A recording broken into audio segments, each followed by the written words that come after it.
विद्यार्थियों, ऑनलाइन कक्षा में आज आपका स्वागत है। आज तृतीय वर्ष के विद्यार्थियों के साथ में बातचीत करेंगे। तृतीय वर्ष का जो प्रथम प्रश्न पत्र है अर्वाचीन काव्य, उसमें निराला की काव्यानुभूति का प्रसंग चल रहा था। निराला की कविता पर बात कर रहे थे। तो सबसे पहले हमने निराला की काव्यानुभूति अनुभूति पक्ष के रूप में देखी और अब उसी का अभिव्यक्ति पक्ष लेंगे, कला पक्ष। पहले भाव पक्ष देखा, अब कला पक्ष देखेंगे। तो निराला की जो काव्य अभिव्यक्ति है वो हम देखने जा रहे हैं।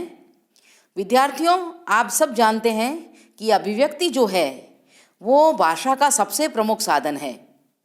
जो मनुष्य जितना गहरा होता है, भाव और भाषा उसकी उतनी ही गहरी और सशक्त होती है। भाषा भावों की अनुगामिनी है और निराला के जो भाव हैं वो अत्यधिक प्रौढ़, सशक्त, गंभीर और ओजस्वी रहे हैं। इसीलिए उनका अभिव्यक्ति पक्ष जो है वो अपेक्षाकृत अधिक प्रौढ़, सशक्त और ओजस्वी रहा है। निराला के भावों को समझने के लिए हम उनकी कविता को 4 भागों में विभक्त करके देख सकते हैं। सबसे पहले तो प्रौढ़, सशक्त और ओजस्वी भाषा वाली कविता। दूसरी माधुर्य गुण संपन्न सौष्ठवमयी भाषा। और तीसरी है सरल, सुबोध और व्यवहारिक भाषा वाली कविता।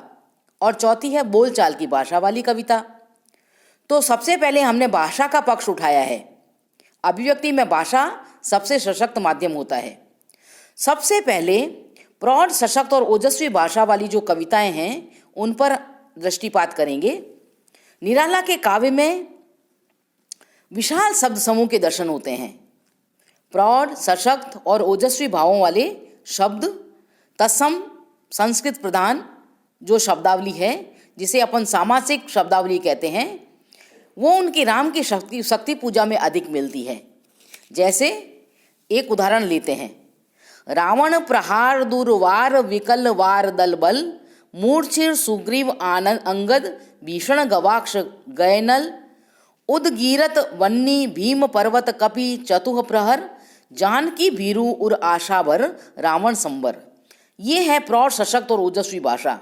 जो संस्कृत तत्सम प्रधान भाषा है, सामासिक अधिक हो गई है, इसका हमने एक उदाहरण लिया। दूसरे प्रकार की कविताएं वो हैं जिनमें माधुर्य गुण संपन्न सौष्ठवमयी भाषा का प्रयोग हुआ है और जिन कविताओं में कोमल भाव की अभिव्यक्ति हुई है, जिनमें प्रेम के अधिक उद्गार देखने को मिलते हैं, वो है माधुर्य गुण संपन्न सौष्ठवमयी भाषा। एक उदाहरण लेते हैं अपन जूही की कली से। आपने बहुत पढ़ा है जूही की कली को। सोती थी जाने कहो कैसे प्रिय आगमन वह, नायक ने चूमे कपोल, डोल उठी वल्लरी की लड़ जैसे हिंडोल। ये है माधुर्य सौष्ठवमयी भाषा। ऐसे ही संध्या सुंदरी में भी देखने को मिलता है। दिवा अवसान का समय, मेघामय आसमान से उतर रही है वह संध्या सुंदरी परी सी, धीरे धीरे धीरे।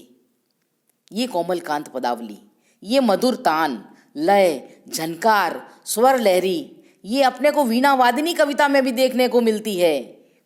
लय, रिदम भाषा का देखिए आप। वरदे वीणा वादिनी वरदे, प्रिय स्वतंत्र रव अमृत मंत्र नव, भारत में भर दे वरदे वीणा वादिनी वरदे। कैसा अद्भुत मधुर तान है, लय है, झनकार है, स्वर लहरी है। तो ये माधुर्य गुणमय सौष्ठवमयी भाषा है। अब इसी तरह से सरल, सुबोध, व्यवहारिक भाषा का प्रयोग भी खूब हुआ है कविताओं में। जैसे निराला ने जीवन और जगत के यथार्थ का चित्र जहाँ जहाँ उपस्थित किया है, वहाँ हमें बहुत ही सरल, सुबोध, व्यवहारिक भाषा का प्रयोग मिलता है। जैसे विधवा कविता में देखें आप। वह इष्ट देव के मंदिर की पूजा सी, वह शिखा दीप शिखा सी शांत भाव में लीन, वह क्रूर काल तांडव की स्मृति रेखा सी, वह टूटे तरु की छूटी लता सी, दीन दलित भारत की ही विधवा है, वो भारत की ही विधवा है। तो ये विधवा कविता में इतना सरल, इतना सुबोध, इतना व्यवहारिक भाषा का प्रयोग हुआ है, वो हमें अन्यत्र देखने को नहीं मिलता। व्यवहारिक भाषा हमें तोड़ती पत्थर में भी देखने को मिलती है। वह तोड़ती पत्थर देखा उसे इलाहाबाद के पथ पर, देखते देखा मुझे तो एक बार उस भवन की ओर देखा, छिन्न तार ढुलके माथे से गिरे सीकर, मैं तोड़ती पत्थर, मैं तोड़ती पत्थर। तो ये तोड़ती पत्थर कविता में व्यावहारिक भाषा का जो प्रयोग हुआ है वो बहुत ही सुंदर ढंग से हुआ है। ऐसे ही बोलचाल की भाषा का भी बहुत प्रयोग हुआ है कविताओं में, जहाँ पर सामाजिक विषमताएं हैं, विद्रूपताएं हैं, अन्याय और अनाचार है, वहाँ पर कवि का आक्रोश बहुत सीधी सादी बोलचाल की भाषा में प्रकट हुआ है।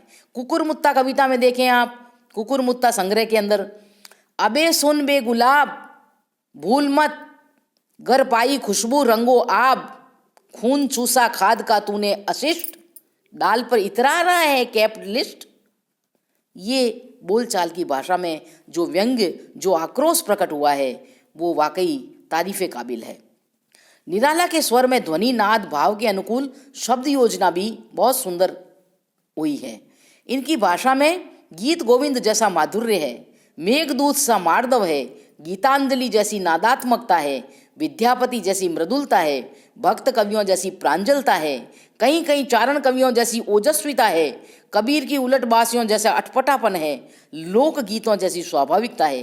क्या कुछ नहीं है, सब कुछ तो विद्यमान है।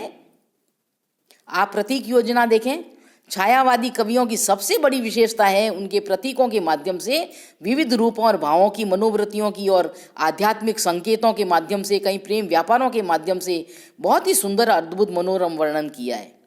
निराला की अभिव्यक्ति में रूप और भाव दोनों में प्रतीक विद्यमान हैं।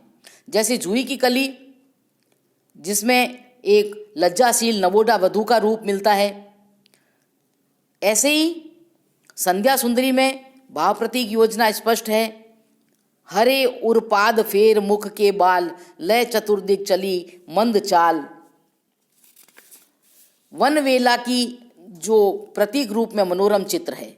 लावण्यमयी तरुणी जो तपस्या, सहनशीलता और समर्पण भाव से वन में अपनी पवित्र सुगंध का वितरण कर रही है, जो उसे छूता है वह फटकारती हुई उपदेश देती है, मैं देती हूँ सर्वस्व छुओ मत अवहेला।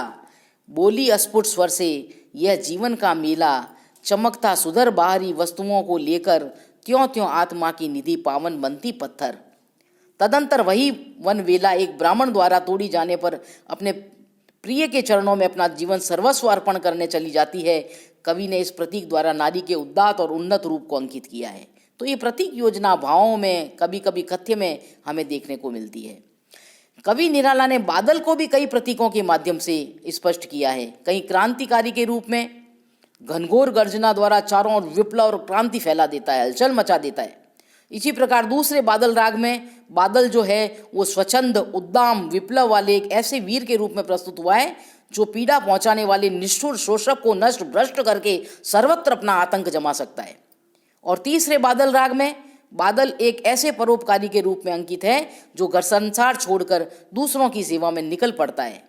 चौथे बादल राग में बादल को एक चंचल सुकुमार बालक का प्रतीक के रूप में अंकित किया है, जो आकाश में व्याप्त गहन अंधकार में रहता है, फिर भी उसके मुख पर जो है इंद्रधनुषी किरणें सदैव अंकित रहती हैं। पांचवें बादल राग में बादल को लघु शिशु के प्रतीक के रूप में अभिव्यंजित किया है, जो किरणों का हाथ पकड़कर आकाश में चढ़ता है और सभी का अभिवादन पाता है। तो इस प्रकार कवि ने रास्ते का फूल, कर्ण आदि कविताओं में अनाथ, असहाय, दलित आदि व्यक्तियों के प्रतीक के रूप में प्रतीक प्रकट किए हैं। सैफालिका नामक कविता जो है वो यौवन मदमत्त तरुण युवती का प्रतीक है, जिसका उन्मत्त यौवन काल प्रभात होते ही झड़ जाता है। बसंत कविता में बसंत नव जागरण का प्रतीक है।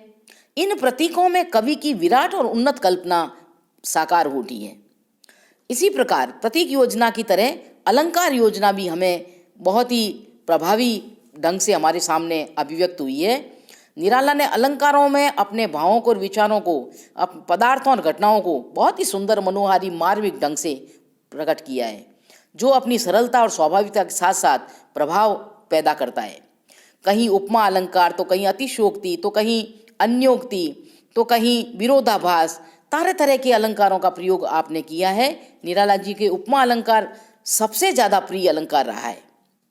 देखो उपमा अलंकार का बहुत सुंदर उदाहरण विधवा कविता में, वह इष्ट देव के मंदिर की पूजा सी, वह दीप शिखासी शांत भाव में लीन, वह क्रूर काल के तांडव की स्मृति रेखा, वह टूटे तरु की छुटी लता सी दीन, दलित भारत की ही विधवा है। कितना सुंदर वर्णन है उपमा का। संध्या सुंदरी में देखें आप, संध्या को परी के रूप में बहुत ही सुंदर और मार्मिक ढंग से अभिव्यक्त किया है। दिवा अवसान का समय, मेघमय आसमान से उतर रही है, वह संध्या सुंदरी परी सी धीरे धीरे धीरे। कवि की कल्पना उपमा के भांति भांति के रूपों में रमी है। इसी तरह रूपक अलंकार का भी बहुत सुंदर चित्रण किया है। देखिए एक उदाहरण, तुम तुंग हिमालय श्रृंग और मैं चंचल गति सुर सरिता, तुम विमल हृदय उच्छ्वास और मैं कांत कामिनी कविता। रूपक और उपमा की अद्भुत उदाहरण है। ऐसा ही कवि को मानवीकरण भी बहुत प्रिय अलंकार है। जूही की कली, संध्या सुंदरी, इनमें बहुत ही सुंदर मानवीकरण का प्रयोग किया है। जूही की कली में देखो, सोती थी जाने कहाँ से प्रिय आगमन वह, नायक ने चूमे कपोल और झूम उठी वल्लरी सी। तो इसी प्रकार से मानवीकरण का भी बहुत सुंदर प्रयोग किया है। छंदों की भांति अलंकारों की भांति छंदों का भी बहुत ही सुंदर अभियोजन किया है कवि ने। तो छंद में लेते हैं अपन।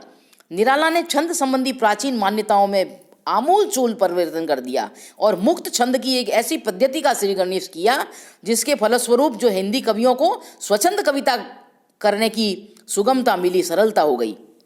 छंद विधान की दृष्टि से देखें, निराला की कविताओं में 3 प्रकार के छंद मिलते हैं। एक सममात्रिक, दूसरे विषम मात्रिक और तीसरे स्वच्छंद कविताओं वाले। सममात्रिक वे कविताएं हैं जिनमें मात्राओं की समानता है, जैसे तुम तुंग हिमालय श्रृंग और मैं चंचल गति सुर सरिता, तुम विमल हृदय उच्छ्वास और मैं कांत कामिनी कविता। ये मात्राओं की समानता है इसमें। विषम मात्रिक वे कविताएं हैं जिनमें मात्राओं की समानता नहीं मिलती, जैसे वह आता 2 टूक कलेजे के करता, पछताता पथ पर आता, पेट पीठ दोनों मिलकर है एक, चल रहा लुकटिया टेक। इसी तरह विषम मात्रा में इसमें मात्राएं की विषमता है। अब कुछ कविताएं हैं मुक्त छंद वाली, स्वच्छंद छंद वाली, मुक्त छंद वाली, जहां मात्राओं का कोई बंधन नहीं है, जैसे विजन वन वल्लरी पर सोती थी सुहाग भरी, स्नेह स्वप्न मगन, अमल कमल तरणी, जूही की कली, जूही की कली। ये स्वच्छंद। इस प्रकार से काव्य में आप देखें कि निराला के काव्य में जितना अनुभूति पक्ष गहरा है, सशक्त है, उतना ही उनका अभिव्यक्ति पक्ष भी सशक्त है। विद्यार्थियों, आज हमने निराला के अभिव्यक्ति पक्ष पर प्रकाश डाला है। आगे हम अगले कवि को लेंगे। आज इतना ही। धन्यवाद।